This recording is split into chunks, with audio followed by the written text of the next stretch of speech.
ሰላም ተመልካቾቻችን እንደምሰምታችኋል። በሳምንት 2 ቀናት ሐሙስና ቅዳሜ የቢዝነስ መረጃዎቻችንን ወደ እናንተ የምናደርስበት ኢትዮ ቢዝነስ ነው ተጀምሯል።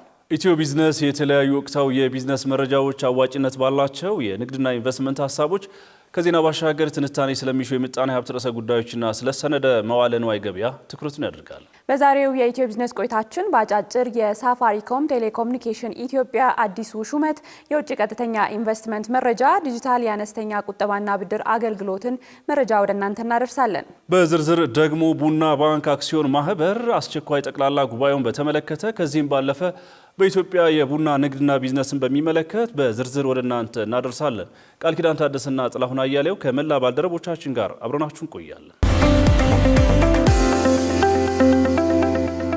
ተመልካቾቻችን ወደ ቀዳሚው መረጃችን አልፈናል። የግሎባል ፓርትነርሺፕ ፎር ኢትዮጵያ ቦርድ አቶ ኤርሚያስ እሸቱን ከህዳር 1 ቀን 2018 ዓ.ም ጀምሮ የሳፋሪኮም ቴሌኮሙኒኬሽን ኢትዮጵያ አድቫይዘሪ ቦርድ ሊቀመንበር አድርጎ መሾሙን በይፋ አስታውቋል። ሹመቱ ኩባንያው ኢትዮጵያውያን በድርጅቱ ከፍተኛ የአመራርና የውሳኔ አሰጣጥ ሚናቸው ላይ የላቀ ድርሻ እንዲኖራቸው የሚደረገውን ሂደት ትልቅ ማሳያ ስለመሆኑም ገልጸዋል። አቶ ኤርሚያስ ከመጋቢት 2017 ዓ.ም ጀምሮ የመጀመሪያው ኢትዮጵያዊ አባል በመሆን የሳፋሪኮም ኢትዮጵያን አድቫይዘሪ ቦርድ መቀላቀላቸው የሚታወስ ሲሆን በአዲሱ ኃላፊነታቸውም የቦርዱንና የድርጅቱን ውጤታማነት ለማረጋገጥ እንዲሁም ኩባንያውን በመወከል የሚያገለግሉም ይሆናል። የጂፒኢ ቦርድ ሊቀመንበር የሳፋሪኮም ፒኤልሲ ዋና ስራ አስፈጻሚ ፒተር ንዴንግሞ አቶ ኤርሚያስ አዲስ ሊቀመንበራችን በመሆናቸው ደስተኞች ነን። በፋይናንስ አስተዳደርና ተቋማዊ ለውጥ ረገድ አላቸው የካበተ ልምድ ከሀገራዊ የስራ ተሞክሮ ጋር ሲጣመር ኩባንያውን ወደ ቀጣይ እድገት ምዕራፍ ለማምጣት የጎላ አስተዋጽኦ እንደሚያበረክቱ እምነት አለኝ ብለዋል።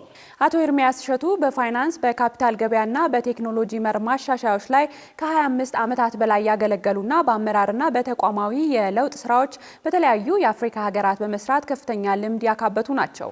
የኢትዮጵያ ምርት ገበያ ዋና ስራ አስፈጻሚ በነበሩበት ጊዜ የኤሌክትሮኒክስ ንግድ መድረክ በማቋቋም የግብርና ንግድን በማዘመንና የአጠር አርሶ አደሮችን የተሻለ ገበያ እንዲያገኙ ለማስቻል የበኩላቸውን አስተዋጽኦ ማበርከታቸውም የሚታወስ ነው። ከዚህ በተጨማሪ አቶ ኤርሚያስ የዘመን ባንክ መስራች አባል እንዲሁም ምክትል ፕሬዝዳንት ከመሆን ባለፈ የቦርድ ሊቀመንበር በመሆን አገልግለዋል። በሌላ ኃላፊነታቸውም ኤፍኤስዲ ኢትዮጵያ ዋና ስራ አስፈጻሚ፣ በኢትዮጵያ የአሜሪካ ንግድ ምክር ቤት አምቻም የኢትዮጵያ ሂሳብና ኦዲት ቦርድ እና የግራንድ ቶረንተን ኢትዮጵያ የቦርድ አባል በመሆን ሰርተዋል። ቀጥለናል ተመልካቾች። ወደ ሌሎች ወቅታዊ የቢዝነስ መረጃዎቻችን እናምራለን። የኢትዮጵያ አየር መንገድ ምቾት ያላቸውን የፕሪሚየም ደረጃ መቀመጫዎችን ለማሰራት ከኮሊንስ ኤሮስፔስ ጋር የግዢ ስምምነት ተፈራርሟል። ግዢው አየር መንገዱ የደንበኞቹን ፍላጎትና ምቾት ለማሻሻል የሚያደርገው ጥረት አንድ አካል መሆኑን አየር መንገዱ ገልጿል። እነዚህ ምቹ የቢዝነስ ክፍል መቀመጫዎች አየር መንገዱ በቅርቡ ላዘዛቸው የኤርባስ ኤ350 እና የቦይንግ 737 ማክስ አውሮፕላኖች የሚገጠሙ ስለመሆናቸውም ተመላክቷል። የኮሊንስ ፕሪሚየም መቀመጫዎች ምቾትን የሚሰጡ፣ ለመስራት ለመዝናናትና ለመመገብ ሰፊ ቦታ የሚሰጡ ናቸው ተብሏል። ስምምነቱ የአፍሪካ መሪ አየር መንገድ በሆነው የኢትዮጵያ አየር መንገድና የኮሊንስ መካከል ባለው ጠንካራ ግንኙነት ላይ የተመሰረተ ሲሆን አየር መንገዱ በቅርቡ ያዘዛቸው አውሮፕላኖችን ምቾት ከፍ ለማድረግ እንደሚረዳውም ታውቋል። ኢትዮጵያ በ3 ወራት ውስጥ $961 ሚሊዮን የውጭ ቀጥተኛ ኢንቨስትመንት መሳብ ችላለች። በ2018 ሩብ ዓመት ከውጭ ቀጥተኛ ኢንቨስትመንት $961 ሚሊዮን የአሜሪካን ዶላር መሳብ ስለመቻሉ የኢትዮጵያ ኢንቨስትመንት ኮሚሽን አስታውቋል። ይህ የተገለጸው በሕዝብ ተወካዮች ምክር ቤት የንግድ ቱሪዝም ጉዳዮች ቋሚ ኮሚቴ የኢትዮጵያ ኢንቨስትመንት ኮሚሽንን የ2018 የመጀመሪያ ሩብ በጀት ዓመት የሥራ አፈጻጸም በገመገመበት ወቅት ነው። የኢትዮጵያ ኢንቨስትመንት ኮሚሽን ምክትል ኮሚሽነር ዳጋቶ ኩምቤ ባቀረቡት ሪፖርት እንደገለጹት ኮሚሽኑ የኢንቨስትመንት ከባቢ ሁኔታን በማሻሻል የውጭ ባለሀብቶችን ለመሳብ በትኩረት እየሰራ ይገኛል። በሩብ ዓመቱም ከውጭ ቀጥተኛ ኢንቨስትመንት $1.2 ቢሊዮን ለመሳብ ታቅዶ $961 ሚሊዮን ለመሳብ ተችሏል ብለዋል። በተጨማሪም ለ125 የውጭ ባለሀብቶች ፍቃድ ለመስጠት ታቅዶ ለ125 ባለሀብቶች የተሰጠ ሲሆን ከነዚህ ውስጥም 34 የሚሆኑት በገቢና ውጭ ንግድ ላይ የሚሳተፉ ስለመሆናቸውም ጠቅሰዋል። ኢትዮጵያ በ2017 በጀት ዓመት $4 ቢሊዮን የውጭ ቀጥተኛ ኢንቨስትመንት መሳቧ የሚታወስ ነው።